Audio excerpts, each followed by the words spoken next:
I have a question because, when we talk about fear of success and you're saying about being how do you say uh so I have this fear. Okay, so I have this fear that I don't like exposure. I don't know where it comes from. So I'm a freelance designer. I was in London for 16 years and I have recruiters. Everything was great. But then What, sorry?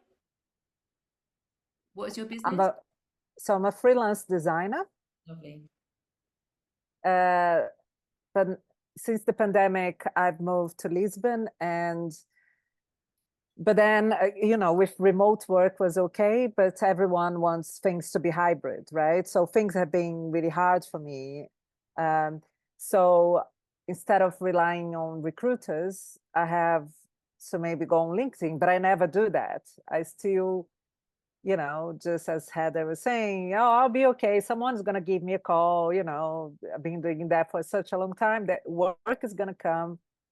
But I don't know where this fear of exposure comes from. I'm sure maybe it has to do with fear of rejection, being really exposed. And I feel maybe humiliated even by the thought of posting on LinkedIn to say I'm free for work. Even on my personal Instagram, last thing I posted was 3 years ago because I overthink about what I'm going to say.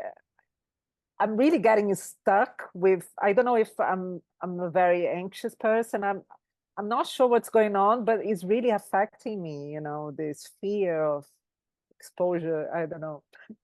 So No, I I don't know think, if look, a lot has happened in the last few years. A lot has happened. Um, and I think the way that we interact with people has changed. Yeah, and it can be scary. I don't think social media is not scary. I mean, it's funny, I mentioned before, like I used to go and stand out in front of the station and I was teaching Zumba, and I would go in front of the station, I would hand out leaflets. And I never really found that scary. I found it kind of boring. And sometimes people wouldn't take the leaflet and I would be a bit offended. But eventually I would find like the spot where I was very, like there was one, I would go in one station, people were so always wanted to talk to me. And they'll go, oh yeah, I've seen the advert. I wanted to ask you this. I wanted to ask you to that.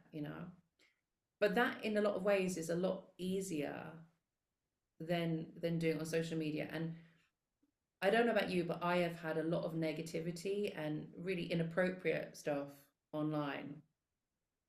And I think, unfortunately, I don't think there's a woman that hasn't. Hmm. I don't think there's any woman who's on social media who hasn't had inappropriate messages or DMs or anything like that. So I think it's absolutely, what's the word? It's a appropriate thing to have some trepidation, when we're approaching that.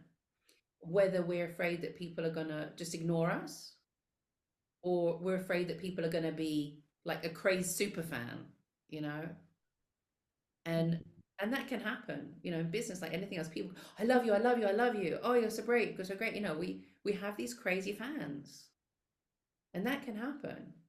And I think the stories, it's really about looking into your own experience or stories you've heard, and actually asking, what am I afraid of?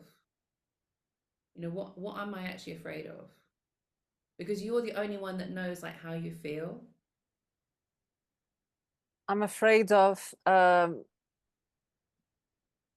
maybe not knowing what to say in the post and look like a loser because I'm looking for work, which I know is stupid because everyone has their own business. You have to look for clients, and it's just this perfectionism. If I had somebody to tell me exactly what to post, Yeah. but it's that thing that you never feel like you're ready enough. But there's never going to be a time that you're going to feel ready enough. So it's just the fear of whatever I'm going to post is not the right thing. So I'm waiting for the moment where I'll be certain is the right thing. So I don't know. Look, I think that's one of the, I did some mentoring recently and I was lovely. I was being mentored by somebody on sales and marketing. And Mm. what was great, we met up, we sat down, and she's got like a WhatsApp group as well that she's put me on. And what I love is people are always posting, different questions and thoughts and completely random. And one person, she comes in, she says, I haven't posted on social media for ages. And I'm worried that if I start posting, it's going to look weird. So what do I say? How do I explain that I've been off social media for ages and now I'm starting posting again? And we were all like, well, you don't have to explain that. You know, if you want to, you can say, oh, or you're coming into a season. Okay, now is the time to start thinking about, what you're going to be doing in the summer. And so here's some summer inspiration, so you make it timely and that kind of thing. But I think the thing is all the people on that group are people with businesses, people who are very expert in marketing. I mean, she's got an actual marketing business. That's her role.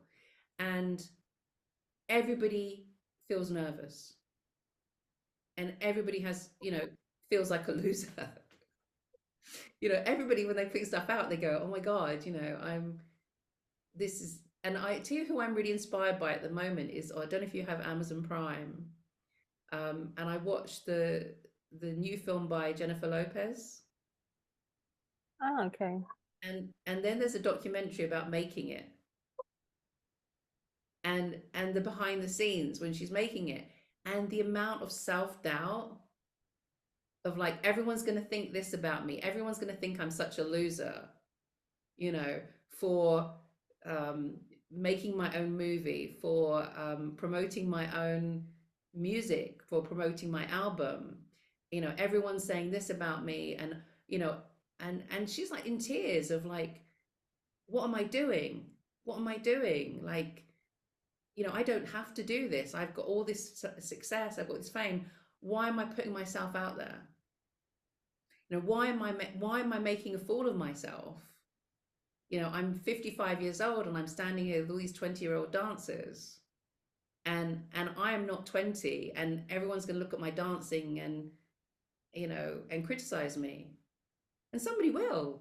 Absolutely. When you go out on that stage at that size, there is no way that people aren't going to like be haters.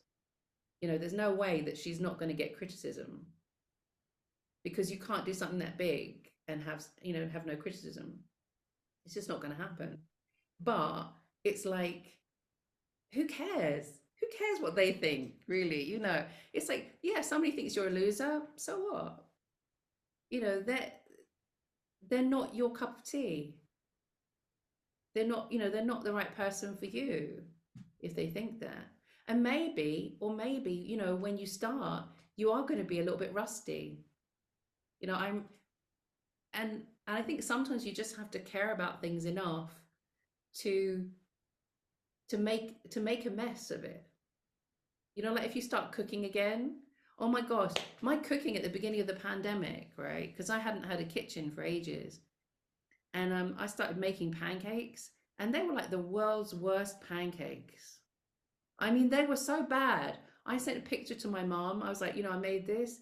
She went, did you eat that? I was like, yes, I ate it. It had eggs and flour in it. I wasn't going to throw it away. It's a pandemic. We couldn't get eggs and flour. I'm going to eat that, even if it's a really rubbish pancake. But then I get better and I get better and I get better. And suddenly it's like, oh yeah, I actually want to eat this. It's, doesn't look as bad as when I started. But, when we start, we have to accept that we're going to be, it might be a bit bumpy. And you're going to have people who are going to criticize you. But at the end of the day, it's like, if you don't do it, you miss meeting those people, and not just clients, but you miss meeting those people that you could meet in life. I think it's a lot like, when you go traveling and there's a lot of fear, like, oh, this could go wrong, that could go wrong, everything could, but the thing is, when you get out there, you realize the huge group of, the biggest proportion of people just want to meet you and make friends and say hello, and people aren't there to give you a hard time. The people that are very sad, lonely people. Sorry, but it's true. But I was thinking today, talking about like fear of success and the things that often we hold ourselves back from the things that are very natural to us. Okay. So it might be that you're actually very natural at putting this stuff out there, but perhaps you've been criticized for it in the past.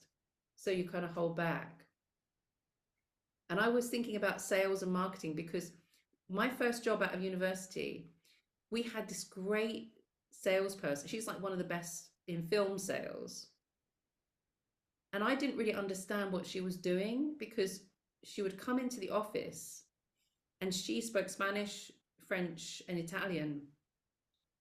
So she would just come in, sit down, and be on the phone all day.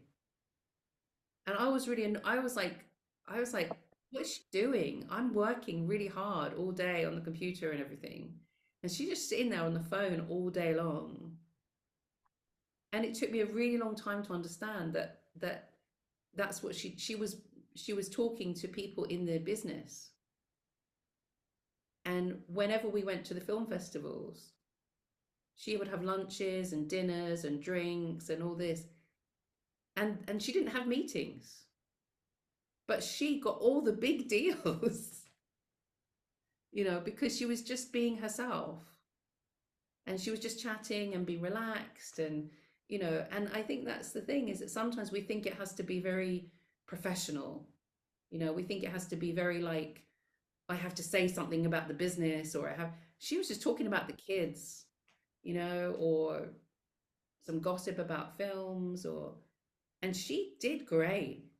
I mean, she did better than all the people talking nuts and bolts because she just built that rapport with people.